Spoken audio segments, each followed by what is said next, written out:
It was actually even closer than that. Legitimacy is the idea, when you think about it, that you gain power by legitimate means. You're following the rules. And I had asked you the question when we were talking about this in class. I had asked you the question, looking back on this, would you rather have somebody that took power illegally but got things done? Or would you rather have somebody that followed the rules and really did a bad job? And it was kind of split on that, as far as whether they did a good job, effective job, or no, if they should have taken power legally or no. In this article dealing with Ghana, the spread actually up here was 50.23 to 49.77. And when we had talked about this, a number of you had said, if I had 49.77 and I had lost that close of an election, man, I'm going to protest this, I'm going to challenge this, I'm going to want another election, blah, blah, blah. But what happened in Ghana, do you remember? They basically respected the results of the election. And Ghana is an interesting case, and it says it really in here in a couple of places. But it mentions up here, and you don't always think about this, but it says Ghana, this election, secured the West African nation's place as a beacon of democracy on a volatile continent. Ghana is now one of the few African countries to successfully transfer power twice from one legitimately elected leader to another. So the idea is that if I'm candidate A and I win election, and then I run again in the next election, and then candidate B wins, then I, candidate A, will step down, candidate B will run, and then if there's another election and now candidate C defeats candidate B, now that means that there have been two successive elections where power has changed hands and it was realized. And that's really the trick on this. And that other quote up here, this is the African expert at James Madison in Virginia. It says, the election was the first case in Africa I can think of where a country has seen two successive transfers of power from democratically elected incumbents to democratically elected successors. And the idea is that oftentimes in a number of African countries, they'll have an election and candidate A will be elected. And then they'll have another election and candidate A might lose, but candidate A doesn't step down, or maybe they'll cancel the elections before they occur. This was actually legitimate. They followed the rules and they respected the results. That's what legitimacy is. What other questions have y'all got? And y'all are really quiet today. You're scaring me. Go ahead, Lee. Can you go over the chart again, like with the conservative, populist, libertarians, and liberals? Yeah, I can do that. There's two charts. There's two charts really as you look at this. And there was one that was just dealing with economic issues, and then the other one, if you remember, was dealing with the bedroom and the wallet, okay? You're asking about bedroom and wallet. In that chart, the horizontal line is the wallet line, the vertical line is the bedroom line. And pluses are going to mean that there is government regulation, and minuses are going to mean that there is government staying out. The idea behind the bedroom and the wallet quiz is that if I know how you believe government should regulate economic issues or not regulate them, and if I know how much you believe that government should regulate moral issues or not regulate them, you can, with a reasonable amount of certainty, predict what a person's political beliefs are. So for our purposes, and this is kind of jumping into the next chapter just a little bit, but we can go ahead and get that now. If you believe that government should stay out of economic or wallet issues and stay out of bedroom issues, you are, in fact, what's known as a libertarian. And a libertarian, what do libertarians believe based on what we had talked about? Anybody know? No government interference. Well, not necessarily no, but a very limited government. If it was no government, then at that point it would actually be anarchy. And we didn't quite go that far, although based on some comments, some people might be interested in that. But for our purposes, limited government involvement. Do you remember any issues or anything that libertarians would be in favor of or against? Anybody? Thank you. Yes. When it came to gay marriage, would libertarians really want any role for the government? No. When it came to a minimum wage, would libertarians really want any role for the government? When it came to, gun laws, would they, or environmental laws, libertarians are basically going to say that government is not the answer, but government is the problem. And if we eliminate government, we're going to allow people to stand on their own 2 feet, and they can rise as far as their ability will take them. What happens if they fall, though? Too bad. Government doesn't do a whole lot. So when you think about this, that's libertarian. Libertarian is also the one up here that actually believes in the legalization of weed. This is regularly, yeah, Jerome's like, yeah, I want to change my view. Legalization of weed is actually what they say. And this has actually been in their platform for decades now that they believe this, because that's something that should happen behind closed doors. Gay marriage, libertarians say government should stay out of it. Same-sex gay marriage, same thing. Abortion, government should largely stay out of this because this is a personal decision. But remember, people will rise and fall on their own merits. And if they can continue to climb, they go very high. If they fall, government is not going to be there to help try and catch them. The opposite of libertarian, if you remember, are what are known as my populists.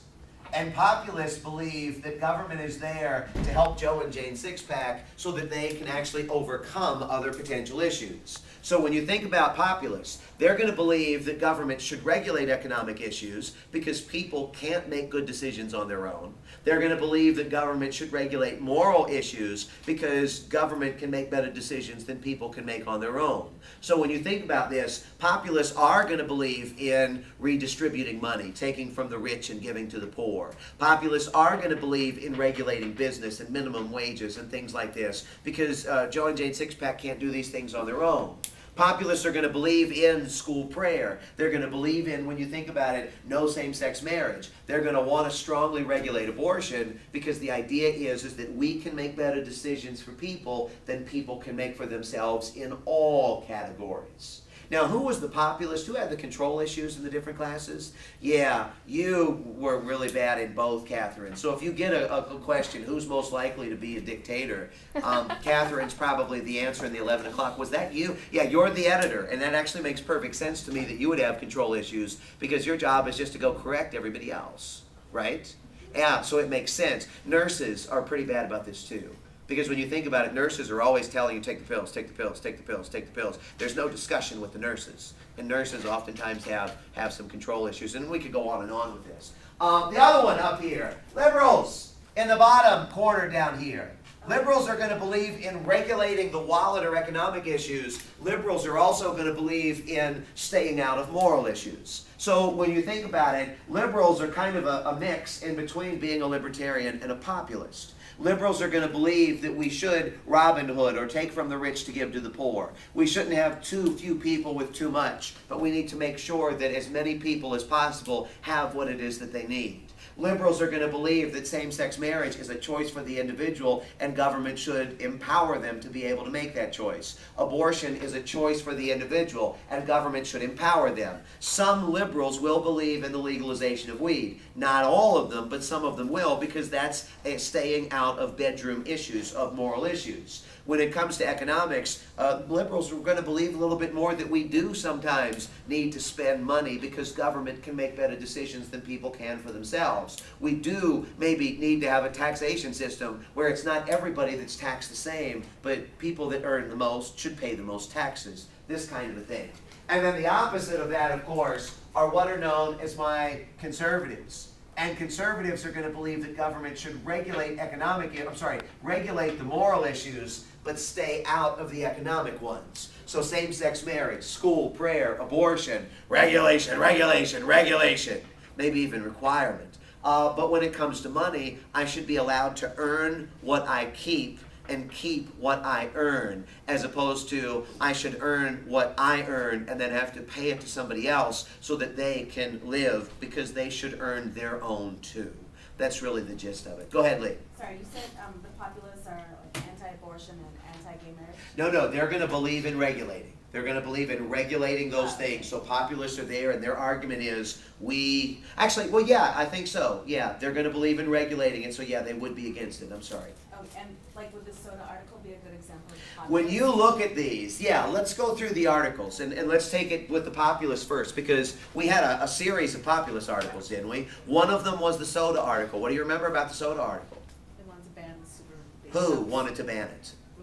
Bloomberg. What city? What state? New York City. New York City. Mayor Bloomberg wanted to ban certain sizes, of sodas. Do you remember what size he wanted to impose? What was the maximum size soda that you could buy? 16-ounce sodas. Why did he want to do this? Theoretically, it would help the obesity problem. It would help the obesity problem. We don't need, if you shrink the size of the portion that you put in front of somebody, then you shrink the amount that they're actually going to consume. And we talked a little bit about, some litter issues and some tax issues. We talked a little bit about Americans are lazy and we won't get up from the game or the movie and actually go get more if the cup size in front of us we finish is so small. But then there were also issues of personal choice and freedom too. What other populist articles did we have? The baby article. Which baby article is this?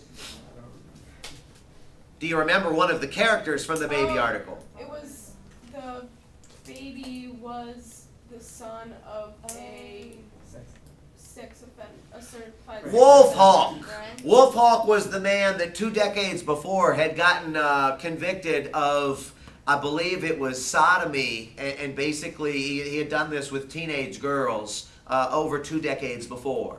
He had done his time, and to our knowledge, had he committed any other crimes?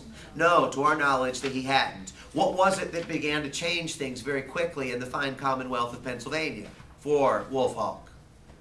He had a kid. Had a kid. And what did the fine Commonwealth do to said kid? Yeah, confiscated. Did they give him any visitation, any custody rights? No.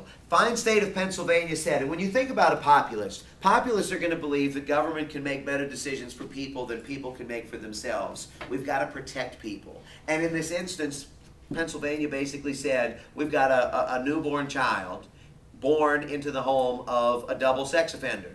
And you know what? The newborn child is not going to be able to look out for itself. So, in fact, what are we going to do? We're going to take this child. We are not going to give him custody or visitation out of fear of what he might do. Do you remember where the debate went there?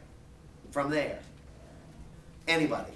Arguments in favor of taking the child or arguments against? Go ahead. Well, because if later that child is then abused by his father, then the state would be held responsible for not doing anything before. The state would look horrible if they didn't do anything in this particular instance, if in fact they didn't try and head it off. But let's be honest, if he's really that big of a danger, is the issue what they're doing with his child?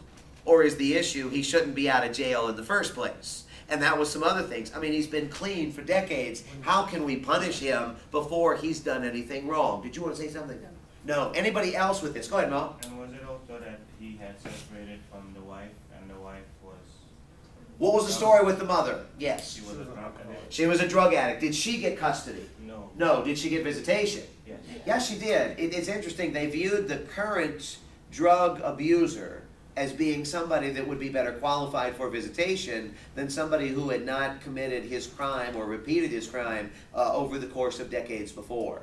Even to this day, they have not given Wolfhawk any custody or visitation, again, because of the perception of what he had done regarding his crime. So with populists, you've got the baby article with the sex offender. With populists, you've got the 16-ounce soda ban. New York City Mayor Bloomberg saying Americans don't know, or New Yorkers don't know any better, so we need to teach them not to drink less soda by not letting them have it. What were the other 2 articles that dealt with populism? How about HIV, the one who had the HIV? What was the prostitute's name? TT, the HIV-infected prostitute. Do y'all remember where TT was? What state? Texas. It's Texas. It was the fine state of Texas. Amarillo, Texas, in fact. And what is it that TT did? She kept on working. kept on having It was sex just- even though the state had warned her to accept treatment. And she... Yeah, that's right. TT was an HIV-infected prostitute, and she had been busted on a number of occasions by Texas authorities, I'm guessing really Amarillo authorities. And when they had busted her over the course of time, they had warned her that she had tested HIV positive. They wanted her to get treatment, and in fact, they obviously wanted her to quit turning the tricks. Did she quit turning the tricks? No. So now, what was it that the fine law enforcement folks in Texas wanted to do? It was legal for them to put her under, to force her To put her under. treatment. Under train. Okay, I was about to say, wow, when you start about talking, makes it sound like, something that you do to an animal. We're going to put them under, put them down. Believe it or not, yeah. The argument is, and this is the populist argument, the argument is that if somebody doesn't know to be able to make decisions regarding their own well-being, their own body, their own welfare, then guess what? We need to make it for them. and the argument is it's her body, she should not be forced to take medical treatment. The fine folks in Amarillo said, oh yes, you've demonstrated that you aren't in control of your body. You're